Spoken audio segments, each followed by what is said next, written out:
है कि मैं अपनी माँ के भरोसे बैठा हूँ, माँ उस बच्चे की पूरी व्यवस्था करती है। उसका पाउडर रखेगी, उसका नैपकिन रखेगी, उसकी तौलिया रखेगी, उसका सेरेलेक रखेगी, उसके पाउडर के डिब्बा को रखेगी, कजरौटा को रखेगी। अपना सामान भले माँ भूल जाए, लेकिन बच्चे के सामान को नहीं भूलती है। राम जी कहते हो ठीक उसी प्रकार मैं भी उस जीव की चिंता करता हूँ जो केवल मेरे भरोसे हो जाता है, मेरे पर आश्रित हो जाता है। अभी आश्रित होने का अर्थ है कर्म समाप्त करना नहीं। आश्रित होने का अर्थ है कि हम अपना कर्म कर रहे हैं, अब परिणाम क्या प्राप्त होगा ये रघुनाथ जी जाने, वो जाने, उनकर काम जाने। हम तो उन्हीं के भरोसे बैठे हैं। ये है शरणागति भाव। जीवन में इस भाव को दृढ़ता प्रदान करने का स्वभाव बनाइए। भाई बाप, शरणागत हो जाने के बाद जीवन की सब समस्या समाप्त हो गई है। फिर तो भगवान टिक टिक जय जय जय जय, फिर तो राघव जी है। प्रयास करिए, तवास में राघव, प्रभु हम आपकी शरण में आ गए हैं नाथ। जय जय विराजे। मांगना समाप्त करिए, मांगना बंद करिए। माई बाप जब तक मांगते रहेंगे प्रेम नहीं होगा। भगवान से प्रियता बढ़ाना चाहते हैं, मांगना समाप्त करिए और दिन रात भगवान से एक ही बात कहिए, प्रभु बहुत दे दिया आपने, बहुत दे दिया आपने। ये जायदाद दी है,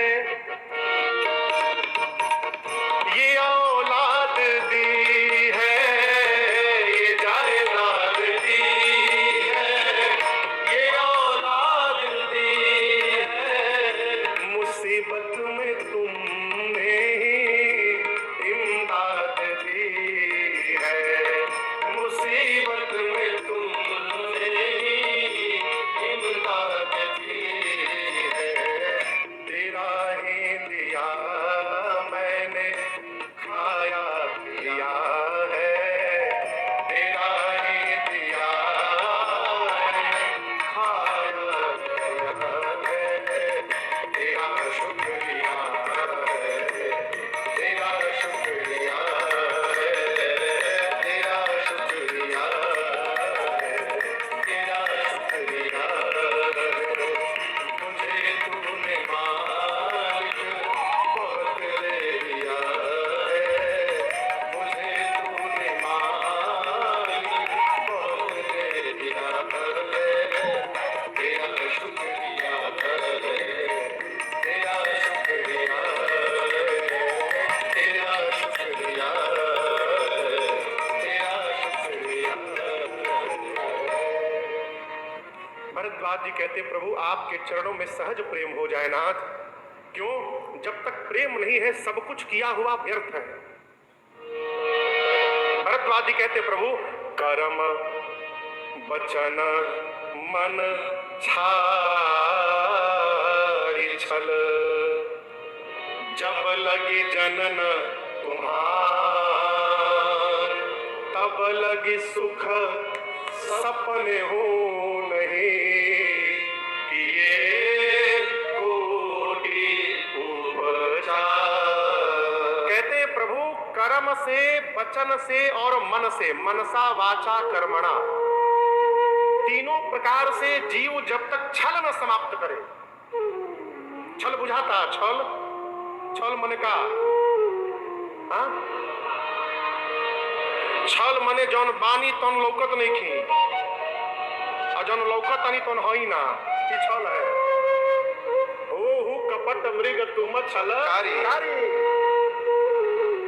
वो सोना का हिरण नहीं था, लेकिन दिखा था कौन? था कौन? मारीच। लेकिन दिखाई क्या दे रहा है? सोने का हिरण। जो दिखाई दे रहा है वो है नहीं, और जो है वो दिखाई नहीं दे रहा है, ये छल है। भरद्वाज जी सूत्र कहते प्रभु मनुष्य कर्म से, मन से और वचन से जब तक जीवन में छल समाप्त नहीं करेगा तब तक कोटि पचार कर जाए उसे सही छोड़िए, जागने में सपने में भी सुख प्राप्त होने वाला नहीं। ये कोटि पचार का है महाराज। भगवान के पूजा की सबसे छोटी विधि का नाम है पंचोपचार। सबसे जो छोटी पूजा है क्या नाम है? पंचोपचार। पंचोपचार यानी 5 प्रकार से धूप दीप, नैवेद्य, आरती, गंध अथवा स्तुति, ये 5 प्रकार। अब इससे आपके ऊपर सामर्थ्य है और ऊपर बढ़िए 10 सामान से करिए 10उपचार, और अधिक सामर्थ्य है 16 प्रकार से करिए षोडशोपचार, और सामर्थ्य है 100 प्रकार से करिए शतोपचार, और सामर्थ्य है 1000 प्रकार से करिए सहस्त्रोपचार। पूरा यहां कहते करते करते कोटिपचार, 1 करोड़ प्रकार से भगवान की पूजा क्यों ना करिए आप। यदि छल समाप्त नहीं हुआ जीवन में, पूजा करते रहिए, कभी जीवन में सुख प्राप्त होने वाला नहीं है। इसलिए सबसे पहला काम करिए माई बाप, छल समाप्त करिए। लोग समझते हैं कि सामने वाला के बुझाते नहीं थे। अरे आपको नहीं समझ में आ रहा है, हम समझदार हैं, अच्छी बात है, लेकिन हम ही समझदार हैं, ये अच्छी बात नहीं है। हम ही समझदार है, मन बाकी सब मूर्ख है। छल छोड़ने का प्रयास करिए। आप देखिए यहाँ बैठे, हम लोग पंडाल में बैठे हैं, और उधर वाला मंदिर किनका है? हाँ, दूसरा मंदिर दुर्गा जी का मंदिर है, ठीक है ना। अब यहां से दुर्गा जी के मंदिर तक 0 0 लिखते जाइए। यहां से दुर्गा जी के मंदिर तक धरती पर 0 0 लिखते जाइए, कितना होगा? उसकी वैल्यू क्या होगी? कहीं कहीं सबे 0, कितनों 0 लिख दीजिए, उसकी वैल्यू 0 है। कब तक? 0 के पहले जब 1 नहीं लगेगा तब तक उसका मूल्य बढ़ने वाला नहीं है।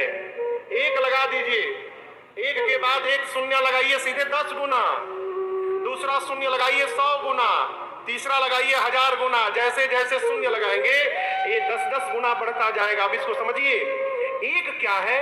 छल का त्याग करना 1 है। इसके बाद माला जपिए 1 सुनना, पूजा करिए 2 सुनना, व्रत करिए 3 शून्य, दान करिए 4 शून्य। जितना करते जाइए 10 गुना बढ़ता जाएगा। लेकिन पहला काम छल छोड़ा नहीं आपने, तो ये कितनों करते रहिए, अंत में शून्य भेटाने वाला है, कुछ मिलने उलने वाला नहीं है। पहला काम करिए, जब लगी जनन तुम्हारा, छल का त्याग करिए भाई। छल समाप्त हो जाए, सरल व्यवहार नहीं है हमारे पास, असंभव भी नहीं है। सदगुरु की शरण में रहिए, सदगुरु की आज्ञा का पालन करते रहिए, धीरे धीरे एक न एक दिन छल रहित हो जाएंगे हमारा।